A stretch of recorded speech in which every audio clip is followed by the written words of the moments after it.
If you are a wife watching this or listening to this, if your husband is frustrated in your marriage, you may think the issue is just sex. But for many husbands, that is not the deepest pain. The deeper pain is what repeated rejection begins communicating over time. And this is what it's communicating to your husband: I don't want you. I'm closed off to you. Oh, yes. It is saying that you are alone in this marriage. And if that pattern continues long enough, it can quietly damage the emotional foundation of your relationship more than you realize. But I got to tell you this, I got to say this, because here is the disclaimer. I need to really say this, and hear me clearly. This video is not for women dealing with abuse or cohesion.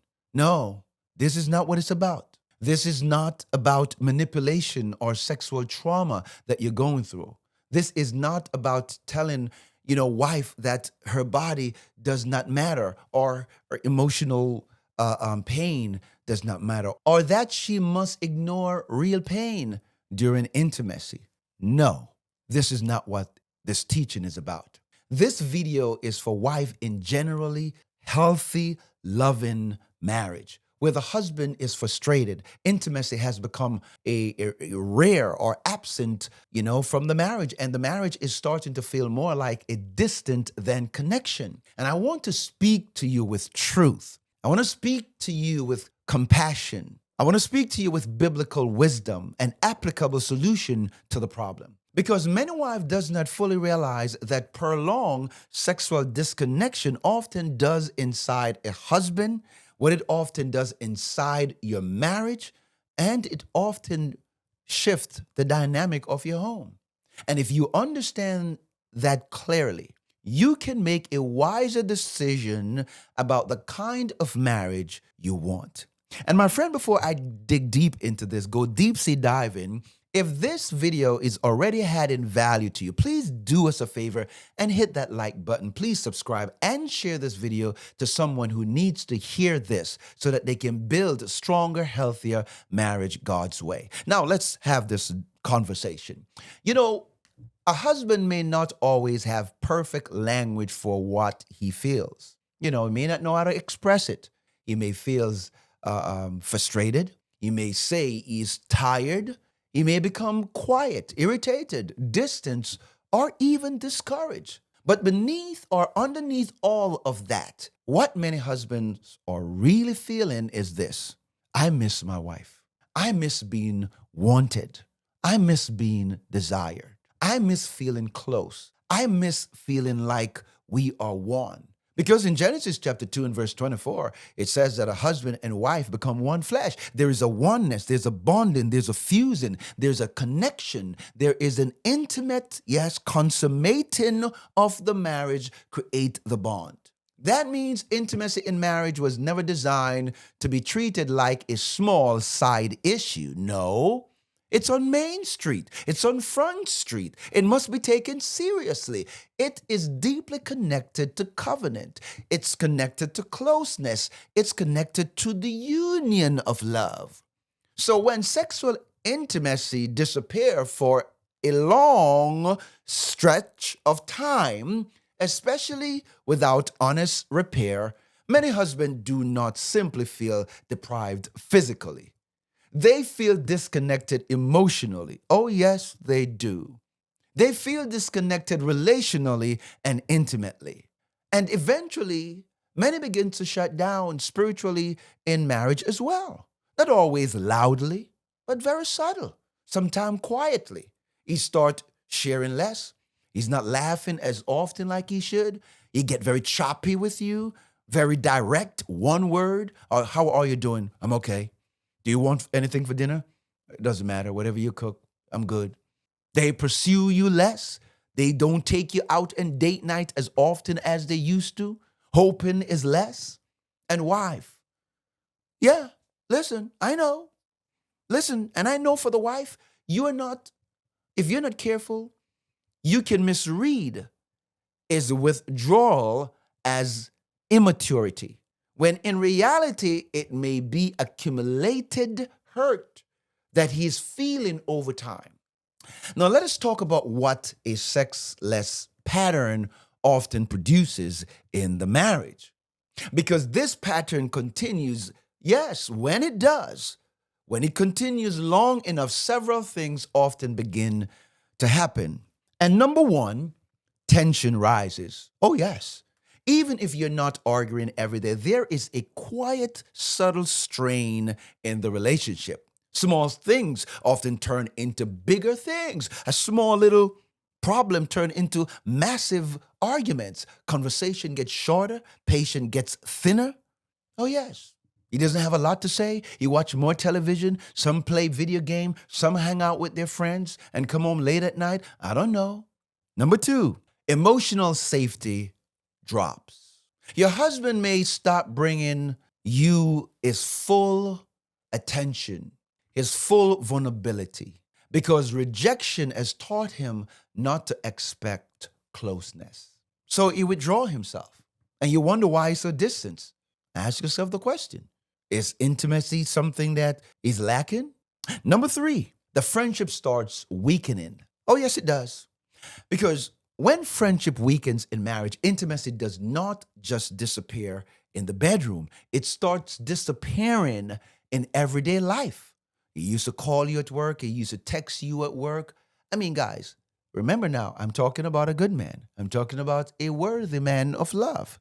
Eye contact change. He's not looking at you like he used to. He's not complimenting you often like he used to. Affection changes. Warmth changes. The house can start feeling heavy. This is why sexlessness in marriage is rarely about one unmet need. It is often more. It often becomes a part of a larger cycle of disconnection. And that cycle affects both you and it affects him. Because a wife in a disconnected marriage may also begin to feel alone, pressured, misunderstood, or emotionally far away. So now both people are suffering in the marriage, but in different ways. This is why you must handle this with wisdom, not denial. You don't sweep it under the rug. You don't just get rid of it. You deal with it. And you know, my friend, this teaching or training, it falls under the C in the grace framework that we use to teach couples. GRACE, grace. And the C in grace, it is stand for connect deeply, connect emotionally, relationally, intimately, spiritually, and physically. Because at the heart of this issue is connection. Oh, yes, connection. Because your husband may be talking about sex, but often what he is aching for is deeper than the act. He is longing for welcome. He's longing for closeness. He is longing to feel that his wife still delights in him. Hello?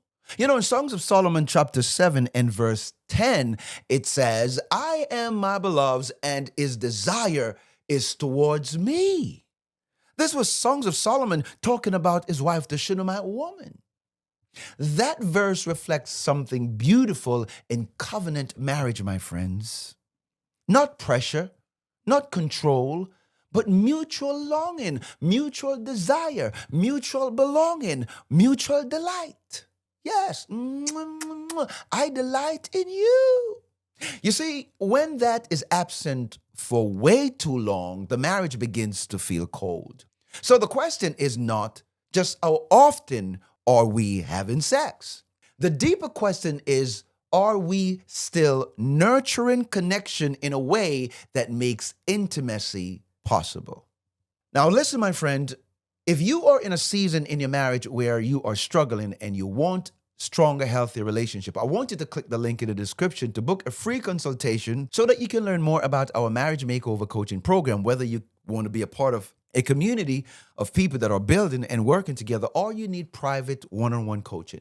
If you'd like to learn what best fits you, then click the link in the description and book a free consultation so that you can learn about the grace framework and how you can apply it to your life to build a better life and a better marriage. Let's continue the conversation. Now, this also falls under the E in the grace framework. Educate and equip yourself. Proverbs chapter 24, verse 3 and 4. Because many wives are not withdrawing intimacy out of cruelty. That's not what they're doing.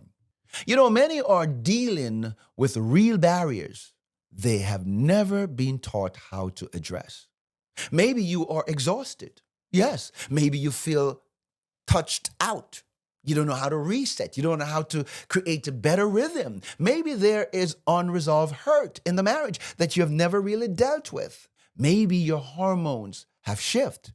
And yes, after a certain time, after a certain age, your body goes through a different cycle. Your body goes through, in 28-day cycle, your wife is going through a different cycle. You as a woman is going through a cycle every 28 days. Your body hormone, your estrogen level, it's all over the place. And then as you get older, your body also goes through a different premenopause stage.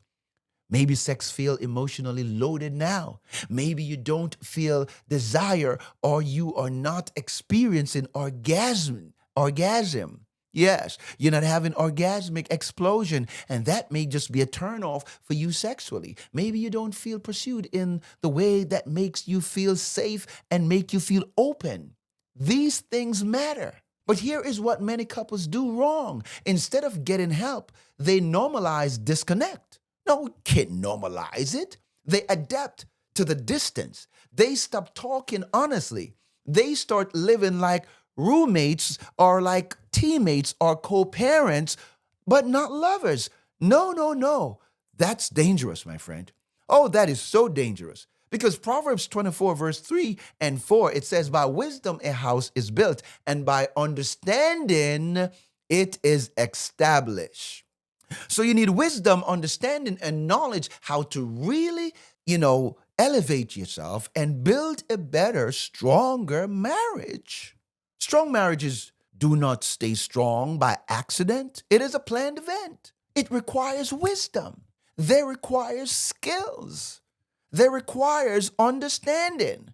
Sometimes you don't need more love, my friend. You need more tools. I got to tell you, you need more tools. You need to learn your body, learn about your spouse. You need to really, and in the next video, I'm going to really unpack that. Oh yes, we're going to talk. We're going to really talk. So let us talk about the common reason wives pull away. This is very serious, guys. And let me say this with compassion. There are many reasons a wife may pull away sexually. Sometimes it's physical exhaustion, as I said before. Sometimes it's resentment. Sometimes it is body image struggle. After having kids, they may not feel attractive like they used to. They may not feel connected like they used to. Sometimes it is emotional disconnection. Sometimes it is pain. It is hormones. It's anxiety. It's unresolved marital disappointment. These are things that really create a wedge between you and your spouse. Those issues should not be ignored. But the answer is not to leave the problem untouched for years after year. No, the answer is to bring it into the light. In 1 Corinthians chapter 7, from verse 3 to verse 5, it talks about mutual intimacy in marriage. It teaches mutuality in marriage, not selfishness, not force, not shame, but mutual care, mutual responsibility, mutual consideration. The husband must understand that your body is not just for you, but it's also for your wife. Your wife's body is not just for her, but it's also for you. Both of you guys have to recognize that is important. That means intimacy is not something only one spouse should care about. If it's important to your spouse, it's supposed to be important to you too. It is something both spouses should steward, and the word steward means to manage together. So if this has become hard for you, don't just close the door on it. Get curious. Find out what your spouse desires. Find out what they like. I mean, come on now. You got to take the time to learn about your spouse, rhythm of love, rhythm of intimacy. Get honest. Get help. Yes, get help. Speak to somebody. Maybe you need a sexologist. Oh, yes. Get equipped. Oh, boy. I hope this is helping you. Hit the like button if it is. Now, what happens when intimacy is rebuilt? Let's really talk about it. Because when a couple starts rebuilding this area of marriage in a healthy way, in a God-honoring way, the energy begins to shift between them. It often starts to change and it starts to trend upward. You were down in zero, now you're trending. There is more softness. More laughter, more patience. The friendship begins to flourish, more emotional openness. A husband who feels welcome often becomes more engaged. Oh, yes. A wife who feels emotionally safe often becomes more open. And when those two things start working together, connection grows. I mean, come on, guys. This is not rocket scientists. You got to lean in. You got to get active. This does not mean every problem disappear overnight, but it does mean that the marriage begin to feel alive again. It's coming alive. Both of you guys are now excited to keep growing and thriving and moving towards each other. And that is what many of you really want. No pressure, no performance, no guilt. You want warmth. You want peace. You want closeness. You want to feel like a husband and you want to feel like a wife again. So, as I land this, I want you to listen to me. Here is the loving challenge. If your husband is frustrated in a sexless marriage right now, don't reduce it just about sex.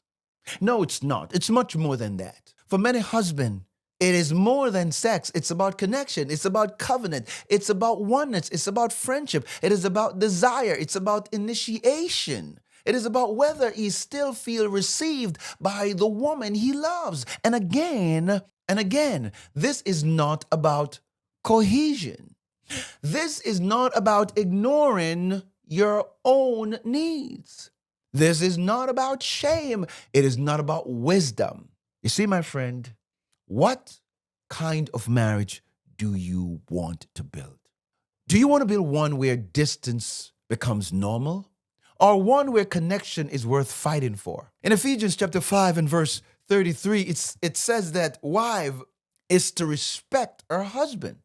One powerful way to respect is when you do not dismiss what's deeply important to him. So if intimacy has been broken, don't bury it. Bring it before God. Talk about it honestly. Work on it intentionally. And get equipped if you need help. You don't have to walk this journey alone. That's why we have our marriage makeover coaching program, because healing is possible. Connection can be rebuilt. And when God is at the center of your marriage does not have to stay the way it is. Listen, my friend, you can grow. You can elevate yourself. And you can build a better marriage and a better relationship. And my friend, if this had some value to you, please do us a favor and hit that subscribe button. Please like and please share. And you can check out this next video because, oh yes, it's going to help you to understand exactly how to create the orgasmic explosion in the marriage. May God bless you. Thank you for watching, and I cannot wait to see you in the next one.